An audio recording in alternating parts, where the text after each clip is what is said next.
the national mythology that dictated what was the natural space in which, the Jewish people were supposed to be redeveloping their nation was based on at least nominally religious text. I mean, it had been reinterpreted in secular nationalist terms.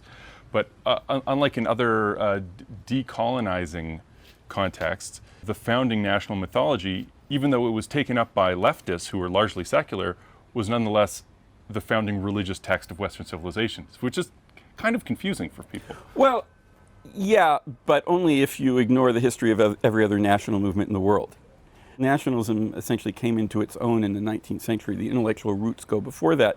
But the idea of defining people by national communities, dates philosophically to before the French Revolution. Politically, it's very much developed across Europe as a result of the French Revolution.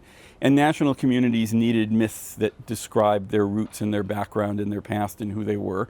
And sometimes they created those myths by reworking their histories, and sometimes they bought a used myth off the shelf and reworked it. Not to get too bogged down in this, I just find it interesting that often those myths have, that they have a truly mythological character, but very rarely is it God gave us this land, we don't believe in him, but this is our national myth anyway. It's interesting that there seems. I'm not going to try to go through a catalog of national movements, but the combination of secularism and God is on our side is certainly not. Zionists relate to the game of nationalism, and Sure.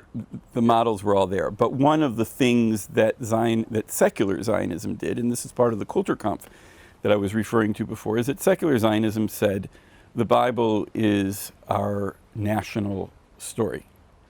The religious part of it is basically not relevant. That's how people thought in those days, but the critically important part of it is the national story. What that also meant is that they studied very different parts of the Bible than people who were focusing on the religious parts of it did.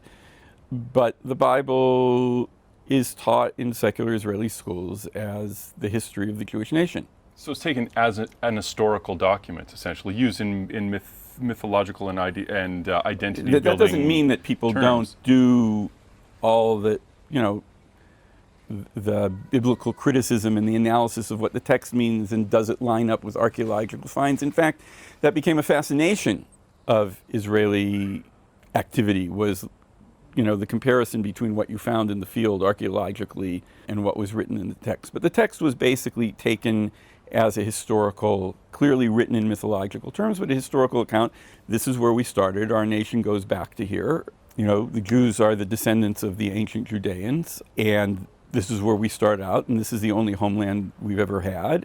And that homeland is not defined by a bunch of lines. To go back to what we were saying before, is if you were either on the radical left or the radical right or a certain radical wing of religious Zionism, to accept these imposed lines set down by a bunch of imperial powers sitting somewhere in Europe, that's your national homeland, well, it's not as if the Jews were the only people not to be happy with those lines.